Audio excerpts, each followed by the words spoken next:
D'abord parce que c'est intéressant de se... Enfin, sur le fond, je filme pour une raison due à quelque chose que j'ai ressenti quand j'étais jeune, qu'une partie des gens dans ce monde euh, souffrent ou a peur d'être de trop dans la société. Et j'ai ressenti cela profondément par rapport à mes parents. Ce sont les phrases de mon père à la fin du premier documentaire que j'ai fait sur lui. Euh, C'était des petits paysans et ils ont travaillé toute leur vie avec des valeurs importantes qui m'ont transmises, d'abord d'une passion pour la terre, un respect pour les autres, euh, bon, quelque chose qu'ils avaient reçu aussi en héritage des personnes qui les avaient précédés. Ça me semblait extrêmement douloureux de ressentir chez mes parents ce sentiment de trop grande humilité dû au fait que le reste de la société ne les considérait pas. Et quand j'ai été capable de... Alors j'ai compris ça assez vite, assez jeune. Et c'est quelque chose qui m'a voilà, un peu bouleversé dans cette perception-là. Et quand j'ai été... Voilà, que le cinéma est arrivé vers moi à travers différents hasards de la vie et que j'ai commencé à travailler pour les autres, je me suis aperçu et que j'ai commencé à regarder les rushs de films de Doyon, de Chabrol, de Louis Malle. Et je me suis aperçu que, d'abord, je n'étais absolument pas cinéphile. Moi, j'ai commencé à aller à penser ou à regarder des images quand j'avais à partir de 28 ans seulement, à partir du moment où j'ai commencé à travailler dans le cinéma. Et je me suis aperçu que j'avais une certaine capacité à les comprendre, ces images, et que le cadre m'intéressait beaucoup. Je ne suis pas du tout opérateur, je ne m'autorise pas du tout à prendre la caméra en dehors même de quand j'ai un projet de cinéma ou de film. Je ne filme personne, pas mon fils, pas ma compagne, je ne filme personne. Je ne me sens autorisé à me saisir d'une caméra que quand j'ai un projet, quand j'ai une idée d'un film, parce que pour moi ça a une grande valeur, mettre en image quelque chose du monde, du réel, et il faut qu'il y ait il faut qu'il y ait cet argument derrière, enfin cette conscience-là, pour que j'ose utiliser la caméra et essayer de trouver mon chemin à travers le projet que je pourrais avoir. C'est d'abord que j'attends tout de ceux que je filme. Et eux, ils sont véritablement dans un endroit, dans un lieu. J'ai toujours filmé des gens, en principe, sauf le dernier peut-être, qui est un peu différent. D'ailleurs, ça me faisait très peur aussi. Mais j'ai toujours filmé des gens qui sont des petits paysans ou qui ont à voir avec la terre. Donc pour moi, le lieu, c'est vraiment la terre. C'est le lieu de mon enfance. C'est cette nature-là, la nature, mais pas la nature, même pas la nature sauvage, c'est la nature travaillée. C'est moi j'adore. Je sais pas si je vais dans les Cévennes, je vois tout de suite les murs à moitié détruits, ensevelis sous les broussailles. Ça m'émeut terriblement. J'ai grandi en faisant mes documentaires. J'ai appris au fur et à mesure. Je pense qu'il y a une nette progression de façon de filmer,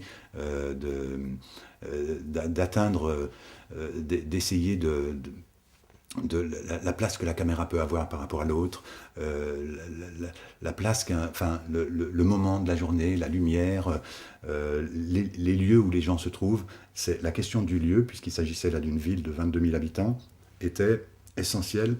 Il s'agissait de filmer beaucoup de monde et l'unité du film ne pouvait être créée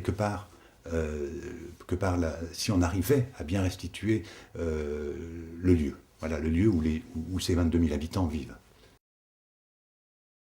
Quand j'ai vu cette dame, alors je me promenais sur le pont, parce on est les yeux grands ouverts quand on arrive dans un endroit comme ça, puisqu'on n'a pas d'idées préconçues et qu'on cherche à rencontrer, à faire des rencontres, et à voir mieux que ce que les gens qui sont dans le coin, bien sûr, ont l'habitude de voir, puisqu'eux, ils traversent ça tous les jours, bon, ça devient quelque chose de quotidien. C'est-à-dire qu'en m'approchant d'elle, je me suis bien aperçu que je rentrais dans son territoire. Et quand on filme ça, on sait qu'on a juste le droit de ne pas bouger, d'être, et que parfois, miraculeusement, vous avez senti ce qui est en train de se passer et que vous n'avez pas cherché à zoomer ou à aller faire un gros plan ou quoi, mais que voilà, qu'il faut garder cette nature, ce lien à ce lieu qui est là, bien, enfin, voilà, que ça reste large, que tout soit là, parce que cette femme, elle s'inscrit dans ce bout entre ces deux arbres qu'elle a. Voilà, c'est elle qui a créé ce lieu, qui lui a donné de la vie.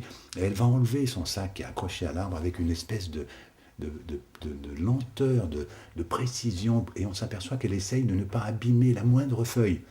Or, avec ce qu'elle vient de nous raconter, qu'elle a faim, que voilà, elle renverse complètement l'idée qu'on peut se faire de l'autre pauvre ou plus pauvre que soi. Elle nous donne une leçon de maturité, de conscience, d'être humain.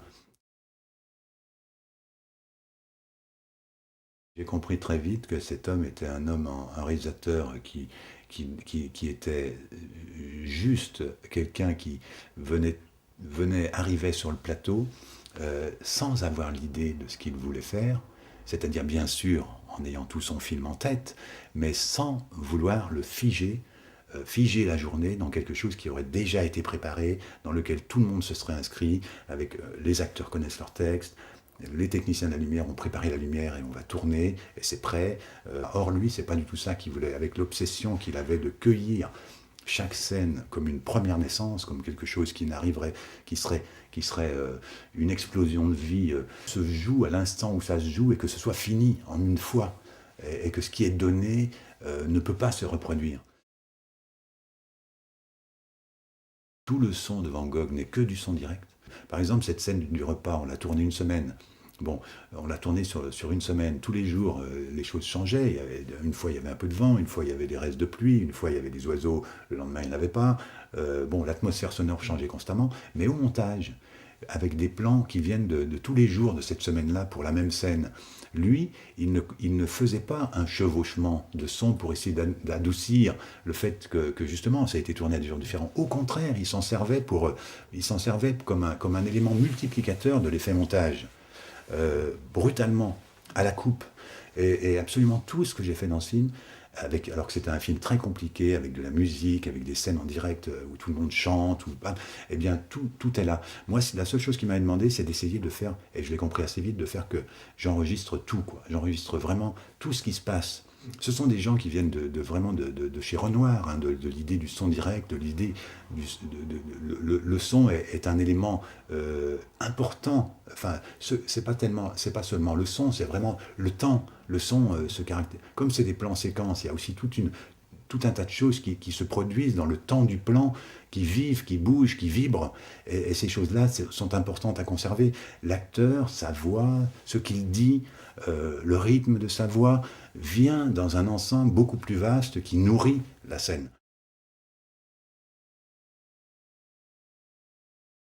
La perche, là, si tu veux, on imagine on trouve des solutions. C'est-à-dire que j'ai peut-être un premier perchman, je ne me rappelle plus exactement, mais j'ai sûrement un premier perchman qui fait la première jusqu'à la porte qui claque.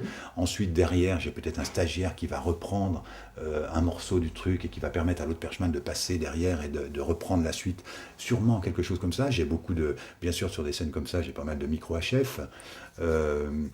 Et on fait aussi avec les frères, à l'époque on faisait beaucoup, on refaisait les scènes uniquement avec les bruits. C'est-à-dire s'il y avait des choses qu'on avait ratées, on refaisait toute la scène avec la même énergie, la même intensité des acteurs, et c'est aussi important que de refaire la scène avec le texte, donc ça les frères leur expliquaient bien, on refaisait absolument toute la scène en son direct, et le travail du monteur après était de recaler, si jamais on entendait trop l'équipe ou autre, de recaler tous ces sons pour qu'on reste vraiment dans le même esprit, la même atmosphère.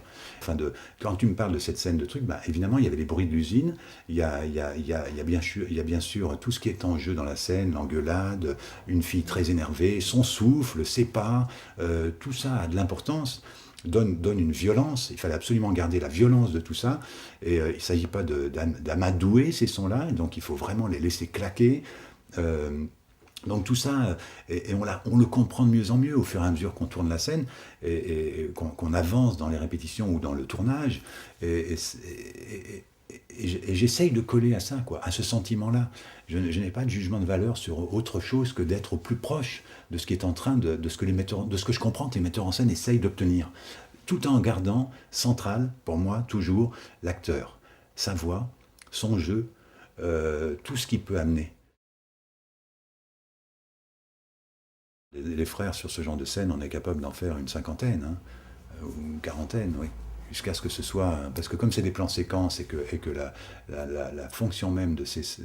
Enfin, la nature même de ces scènes, c'est que le rythme soit parfaitement juste.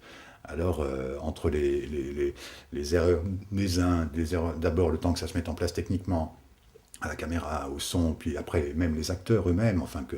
Donc oui, on n'est pas capable d'en faire facilement 40-50. Sur le dernier, on a fait des fois 90 prises.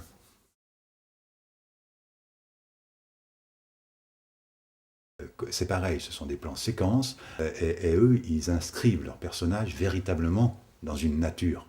Et comme je ne pouvais pas travailler en stéréo, parce qu'ils détestaient la stéréo, c'est tout en mono, je n'ai pas travaillé avec un seul micro, comme normalement l'ingénieur du son avant travaillait.